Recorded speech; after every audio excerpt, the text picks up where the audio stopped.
Hey Dave. Hey. Welcome to my whiskey den today. How you doing? I'm doing good, Dave. You what are you up to lately? Well, we're shooting the 100th video for my channel right now, so figured I'd have you over. Wow. And that's a privilege. This towel's in my way. Let's just throw that over there. I get to be here for the 100th review? And so let's have a special treat. What is there anything that's catching your eye? You mean I can pick from this? You can pick whatever. Wow. Yeah. Well, I've heard good things about Russell's and Wild Turkey. That's a good product. And yeah, it's good, but we want something really special. What about, I heard you talking about Johnny Drum. It's really good, but we want something really special. You know what? My brother-in-law, Seth, was talking about that Angel's Envy. He loves that stuff. Something special, what about, Dave. Okay, you got Weller. You got bottled and bond Dickel. I've heard good things about that. It's not special. That's Tennessee. I got the special You know bottle. what, David? Whatever. I got the special. Just, give me. What about that? This. Unlabeled square bottle up there. For my 100th video, we are going to go back to the whiskey that inspired this channel. Bootleggers 100.7 proof here at my whiskey den.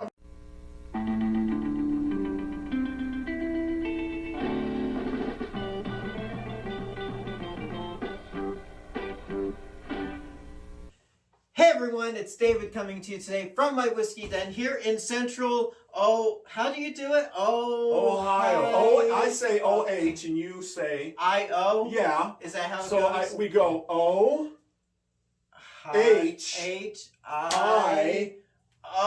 It's not that hard. Okay, well it is for me. Represent. So, I got my friend Dave here with me. This is the 100th video for my channel.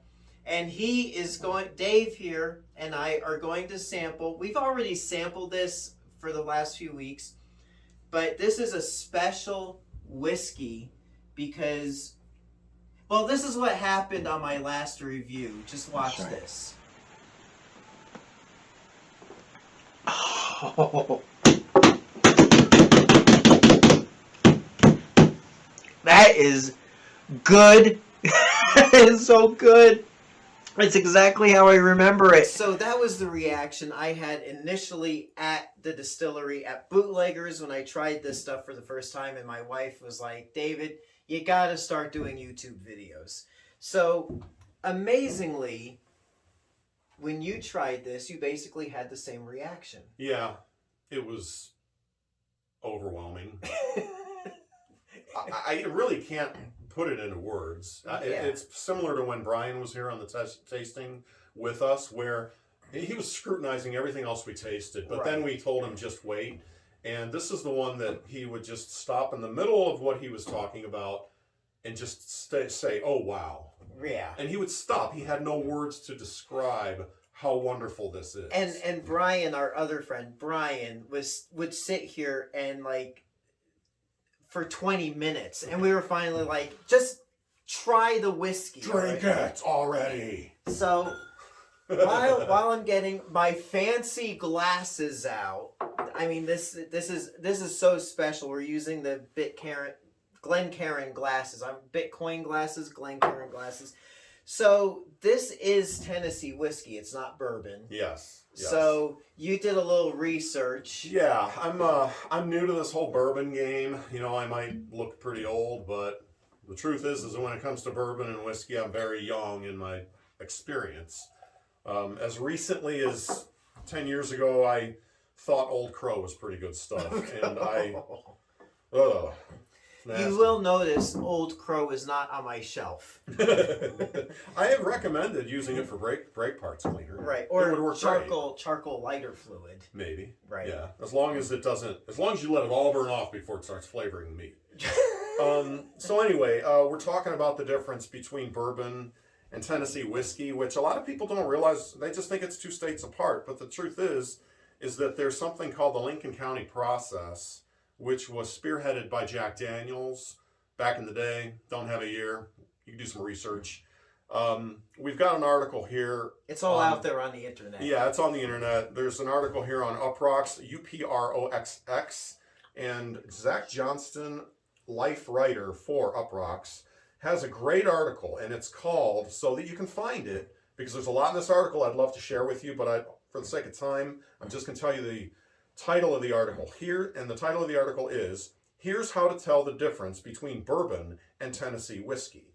The Lincoln County process is a filtration method wherein the fresh distillate from the stills is filtered through maple charcoal chips, or ricks. Ricks, quote unquote. Usually the distillery will make their own ricks by dousing maple in the highest ABV version of the spirits and lighting them on fire. Just as the maple turns black, it's doused in water to stop the burning process, making the charcoal ricks. Then the proto whiskey is either gravity fed or pumped through the ricks in a large vat for a few days before it goes into the barrel for aging. And the final quotation from this article is, that, folks, is a huge difference. And I'm all about bourbon, but I have been so turned on to Tennessee whiskey, which I've kind of discounted in the past, because up until Bootleggers, this Bootleggers stuff, it's like Jack Daniels, and to me, Jack Daniels, but here, why don't you? Well, one more thing I did want to clarify. We want to get to the tasting, Yeah, I know. I'm starting to be like, yeah. I don't want to do that. But I will say this.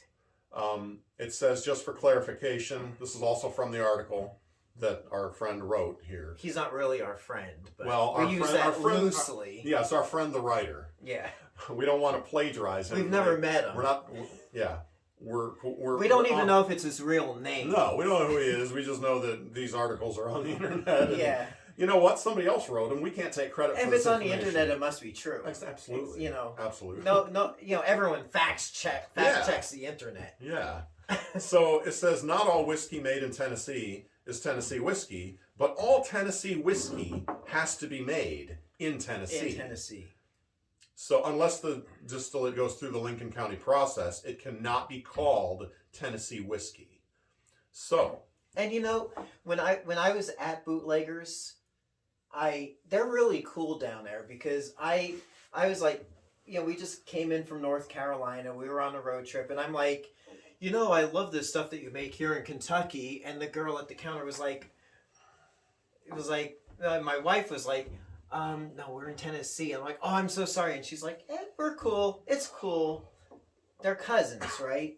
Wow. So, yeah, the nose on this is like, and I've said this in my other videos, I don't pick up all those nuances, like flavors and flavor notes, and but this is like this and that and the this other. is like liquid sunshine. It's liquid gold. It's so smooth. I mean, it's caramel, butterscotch, sugary, all of it, sweet, all of those fancy notes that people put out there that sound appealing. Well, all of them are right in here, which is why Brian really couldn't put it into words, right? Because it was everything right in this. Because Brian was like, "Oh, he's getting all this and he's getting all that," but when it came to the bootlegger stuff, he just stopped in his. And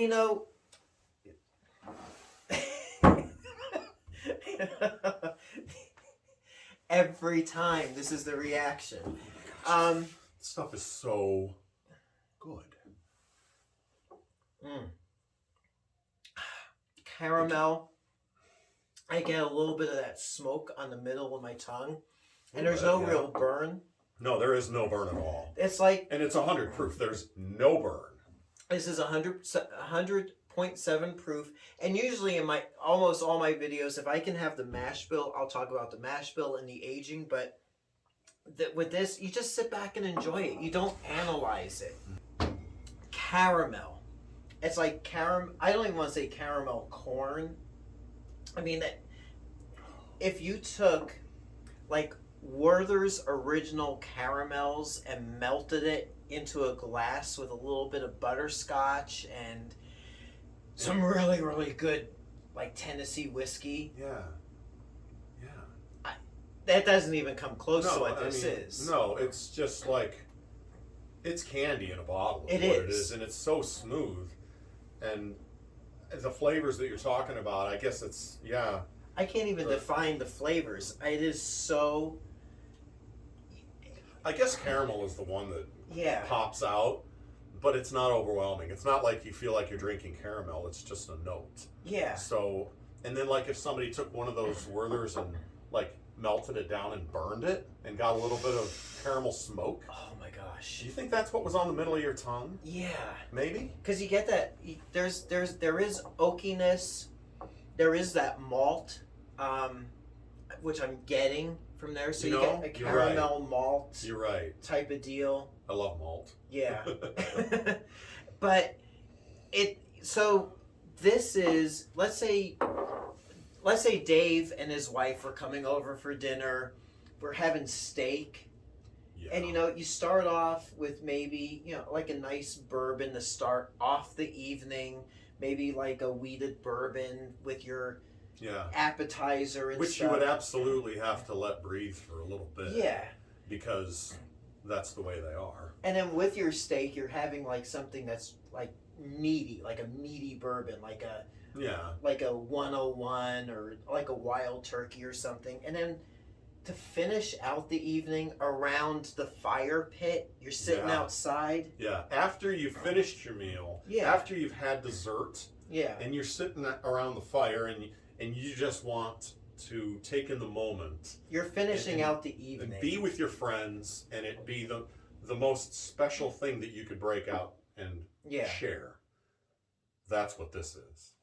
Yeah. This is your special company type of, I mean, it is so good. And it was $60 a bottle. And I had the foresight to buy 2 bottles, so I'm halfway through my first bottle. I was so excited when I found out he had another bottle. I know, but we got to get back down to Tennessee, down to Bootleggers, down to Hartford. We will absolutely be making that trip. And I think Daryl was like a 15th generation master distiller. This guy Daryl Miller, who or maybe it was 7. Was it 7? I don't know. Or? Unfortunately, my phone is recording all this, so I can't get to my phone. But whatever, Daryl knows what he's doing. And unfortunately, the only problem with this stuff is that it's not widely available. I've only been able to find it at the distillery, maybe some liquor stores in that area. Yeah. But and I spoke to Sharon at the distillery just 2 days ago, and she was really happy to hear from us and to talk to me about this. And she told me that Daryl would be really happy to hear what we had to say about it, and they were very excited to hear how excited we were about their product. Right. And she had mentioned that, I lost my thought. You lost your thought. I lost my thought. That's what this stuff does to you. You forget your name. It's so good. Well, so let me take a sip. Let's take a... Your name and my name are the same name too. David. It's not John Jingleheimer Smith. David squared. David squared. And we're a couple of squares, but but it is one of those things where Trish and I we're on a road trip and we're coming into Tennessee out of North Carolina, and they're right on the border on I-40, off of I-40. And it's like, I love going to micro distilleries. I love getting local stuff. And it was like 10 in the morning, and Trish was like, hey, there's this Bootleggers distillery. You want to stop off? And it is like the most nondescript place. It says Bootleggers Distillery. It's a red building. It's basic.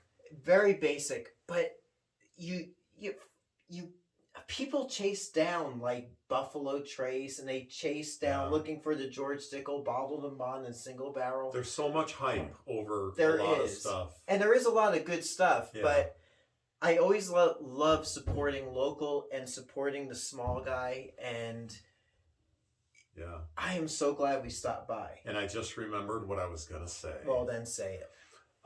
When I was talking to Sharon on the phone, I'm sorry, not Sharon. Shannon. It was Shannon. Did I say Shannon before Sharon? I think you said Sharon. All right, I apologize, Shannon.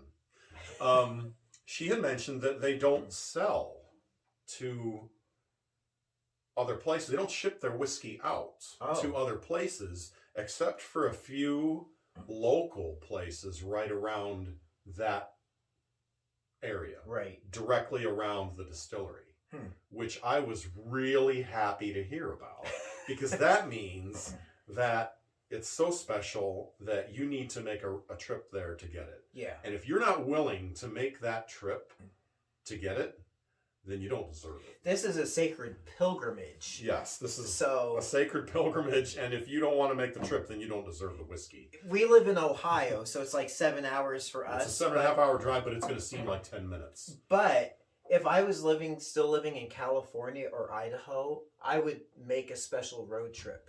Oh yeah, it doesn't matter where I was, unless I was on the other side of the pond. And right. I'm talking about the big pond. And even that, I would probably swim the Atlantic Ocean. Well, either that, I'd buy a plane. Well, no, yeah, because I'm not a swimmer. No, I'd get eaten by sharks, and then I wouldn't get to have the whiskey. So I would buy a plane ticket and come over if I had the money.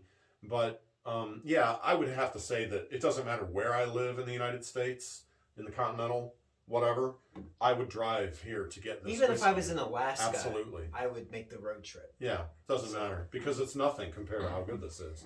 And now you're starting to be like, oh, these guys are just like really, boy, they're really laying it on thick. No, we're not. Do not. I'm from Jersey originally. I can blow smoke if I want, but you know, this stuff is the real deal. Yeah. Visit their website at bootleggersdistillery.com.